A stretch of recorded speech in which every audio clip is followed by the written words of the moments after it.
Before I start, I have to admit something here. This video was supposed to be very different. This video was meant to be about how great Black Ops 6 was. I started making a script within the first week of Black Ops 6, and I finished the script and recorded it, but over time I fell out of love with the game. And while I was playing Black Ops 7 the other day, I started to wonder why exactly that was. Black Ops 6 isn't a bad game, so why did I stop caring exactly? I wanted to look back and analyze where this game went wrong, since after Black Ops 7, I didn't even want to touch Black Ops 6 again. I think that with the way people feel about this game right now, the tale of Black Ops 6 is unfortunately going to be forgotten, swept away into the dark ether like a certain Call of Duty Vanguard, so let's look back on Black Ops 6. Let's see if we could try to find out what happened with a game that used to be so exciting. Shall we? When Black Ops 6 was first announced, it was really exciting, and the launch was even better. Prior to this game, we had two Call of Duty zombie modes to fill in the time before the last round-based zombie mode, Call of Duty Vanguard Zombies and Modern Warfare Zombies. Unfortunately, these left a sour taste within the mouths of players. Vanguard Zombies was mediocre and didn't feel like anything like Call of Duty Zombies. Its gameplay felt like it was trying to be extremely different while using old parts, and when I say old parts, I mean they used the same map twice and featured the return of an even older Call of Duty zombie map. Modern Warfare Zombies was the foray into an open world zombies experience, zombies done in the Modern Warfare way. However, this game also deviated from the core COD Zombies experience, and somehow just didn't feel right. Players had to wait years before we'd finally see a true return-to-form Call of Duty Zombies experience. You could tell because of how every marketing of this game referred to the fact that round-based zombies was back. Now, this game had a lot of things going for it. A lot of Black Ops Cold War's gameplay systems were returning, but were much more refined and felt much better. The Arsenal got an upgrade, with salvage being streamlined into a much easier to use system. Score streaks were better to use, and we had a more zombie-focused score streak. Ethereum crystals became augments, and broke the game in unimaginable ways, which they still do. One of the best features of modern COD zombie games is that they made every single weapon in zombies a viable weapon, with a single pistol being able to hold their ground in much higher rounds than in previous games. Imagine if Treyarch brought back the SMR, and you could actually be able to use it beyond round 1. Another thing that was great was we saw a direct outcome from Cold War. We were now following some of the more interesting characters, and this also came with the fact that we had a dedicated zombie operator for this game, instead of playing as a random strike team. Maya, Weaver, Carver, and Gray were characters that would give deeper dialogue into the story as you progress. On the map side, we had two zombie maps, the so-called Transit remake, Liberty Falls, and Terminus. Liberty Falls being a much smaller map that felt like old-style survival maps, and was genuinely fun to play on. In fact, Liberty Falls was one of the most played zombie maps of all time, and people still go into that map and just complete the Easter egg in public lobbies. It was a great start to the mode, and surprisingly was even bigger with the community than the main map Terminus. Terminus, on the other hand, started to bring in the proper feel of Call of Duty Zombies. The map was dark and storylines were set up, and this is where the elements of the Chaos storyline and Vanguard were finally coming in. All the pieces were finally coming together, and so players were excited to see exactly where these pieces would go. When Season 1 launched, we also got Citadel Day More, and the stakes got even higher, and in my opinion, it's one of the best maps of modern COD Zombies.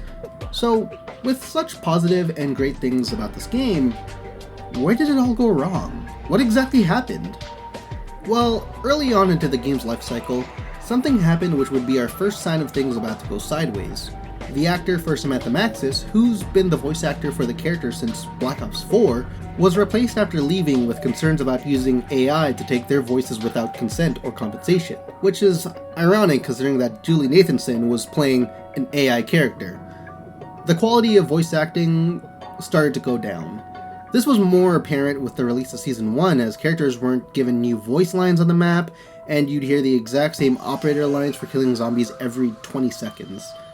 Peck's voice actor would also leave, which literally left the tomb without Peck even being on the map at all. This map also had a lack of an intro cutscene, and the main cast didn't even say a word during the outro. The mode eventually stopped seeing any new content for long periods, leaving it stale with nothing much. No new Easter eggs, nothing new to do.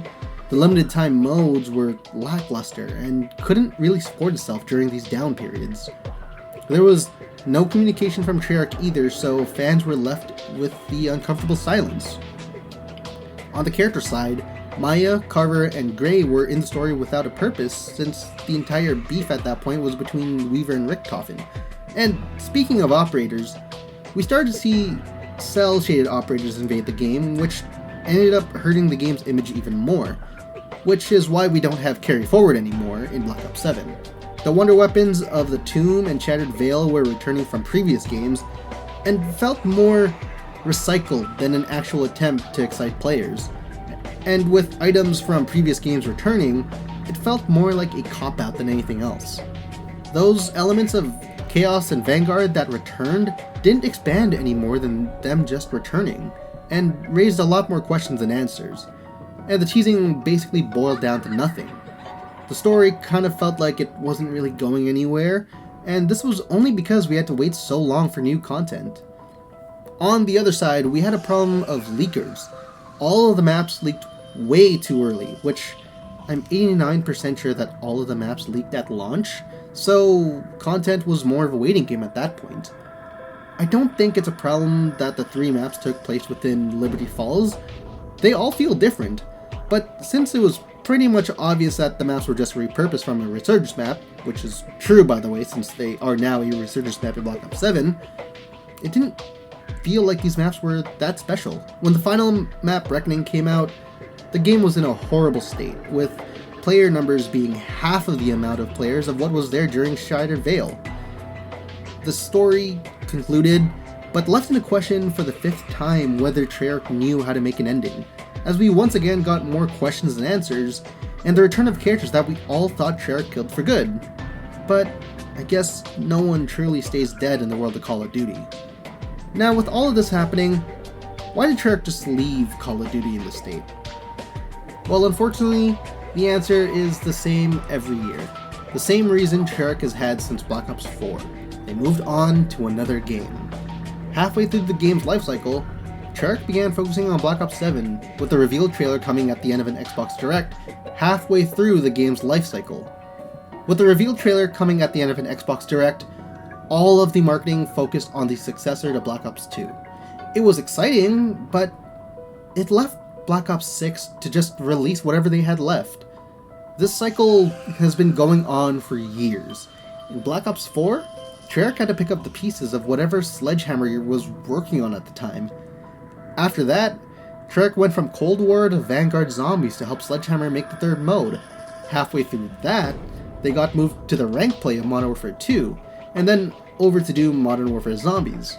And once again, they got moved to Black Ops 6, and finally moved over to Black Ops 7.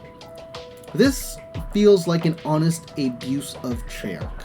Having to move over to help and support every single Call of Duty title for the past 7 years, it's almost no wonder why every single game keeps getting left unfinished. And it's probably the reason Black Ops 7's campaign is as unpolished as it is.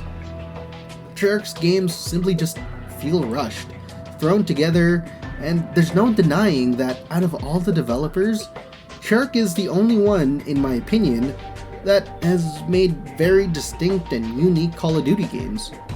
None of these games look similar to each other, and they do play very different from the last, but this constant moving around has been hurting their games so much more.